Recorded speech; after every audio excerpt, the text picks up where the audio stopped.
Jalan dengan tanpa harapan, namun tangan yang berlubang aku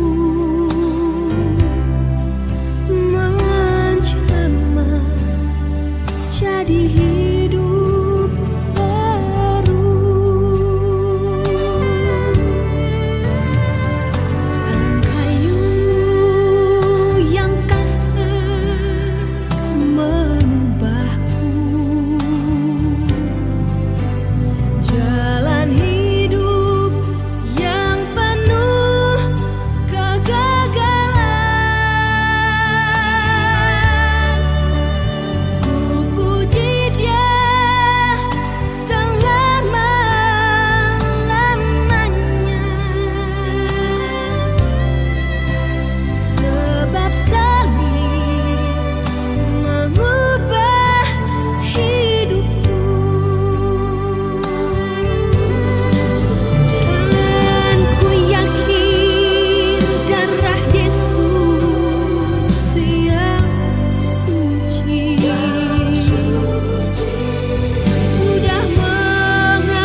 peduli persoalan yang sedang terjadi.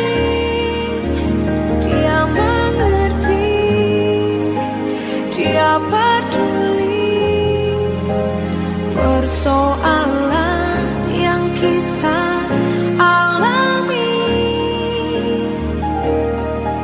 Namun satu yang dia minta, agar kita percaya sampai mujizat menjadi nyata.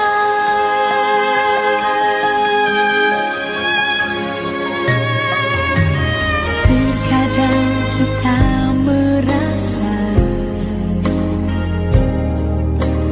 tak ada jalan terbuka, tak ada lagi waktu, terlambat sudah.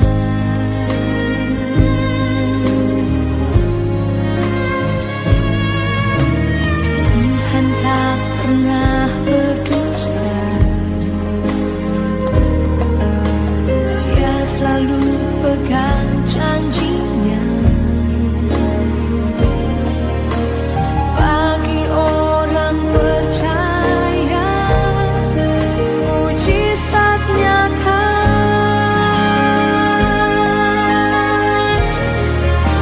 Dia mengerti, dia peduli persoalan yang sedang terjadi. Dia mengerti, dia peduli persoalan yang kita alami. Namun satu yang dia minta, agar kita percaya sampai mujizat menjadi nyata.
Dan saya divonis penyakit acute myeloid leukemia. Kanker darah itu tidak ada stadiumnya, tapi ada jenisnya. Dan jenis saya itu adalah jenis yang paling progresif. Dan dokter bilang, Bill, usia kamu cuma 3 bulan. Di situ, apakah saya takut dan bergetar lutut saya? Pasti. Yang sangat mengerikan adalah ketika dokter masuk ke dalam kamar, dan dia mulai jelaskan tentang proses kemonya. Setelah pengobatan, Bapak akan melepuh, Pak, dan hancur organ-organ tubuhnya. Bapak masuk ICU, Bapak koma, dan Bapak meninggal. Karena kalau nggak diobatin pun ya 3 bulan. Kalau diobatin paling tidak ada 30% chance masih bisa sustain lah, masih bisa diperpanjang dikit lah. Karena 70% gagal pengobatannya. Setelah saya dengar itu, saya nggak bisa ngomong. Rasa takut mulai masuk. Terus dokternya keluar. Di pagi harinya, saya lagi buka renungan.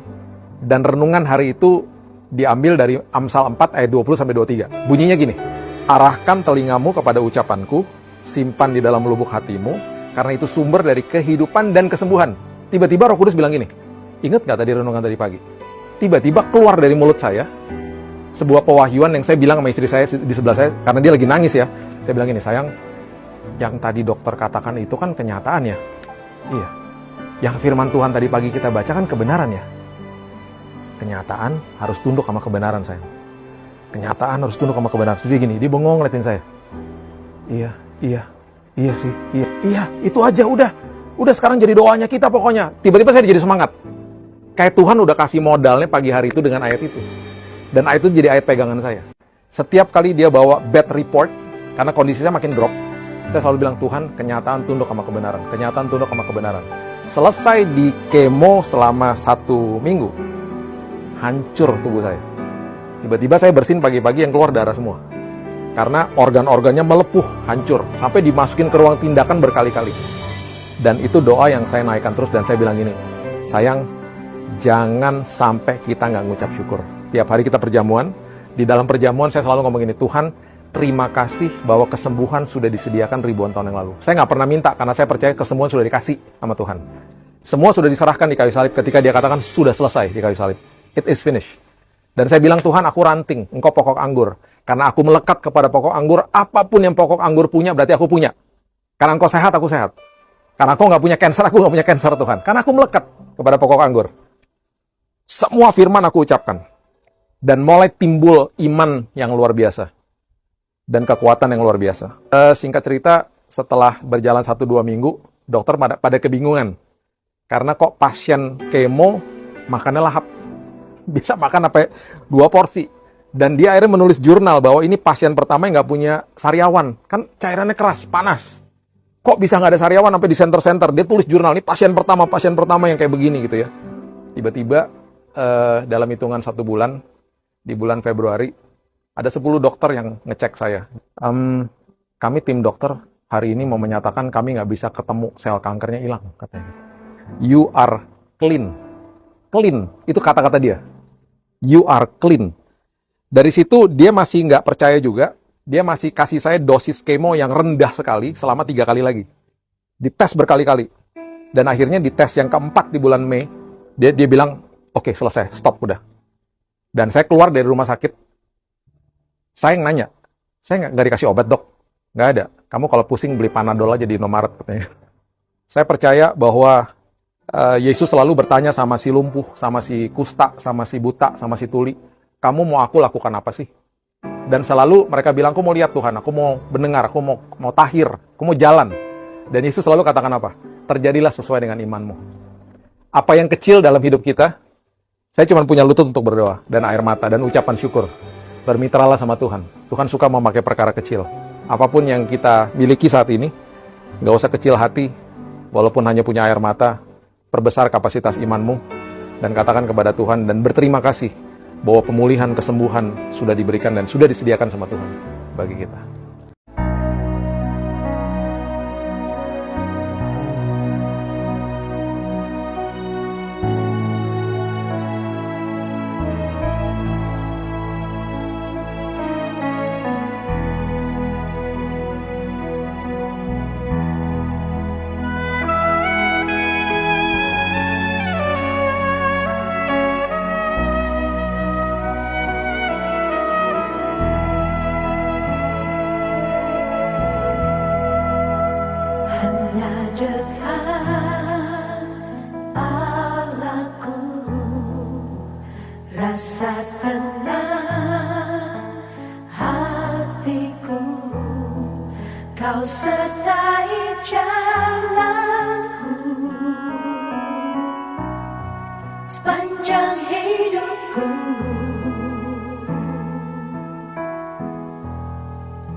keselamatanku.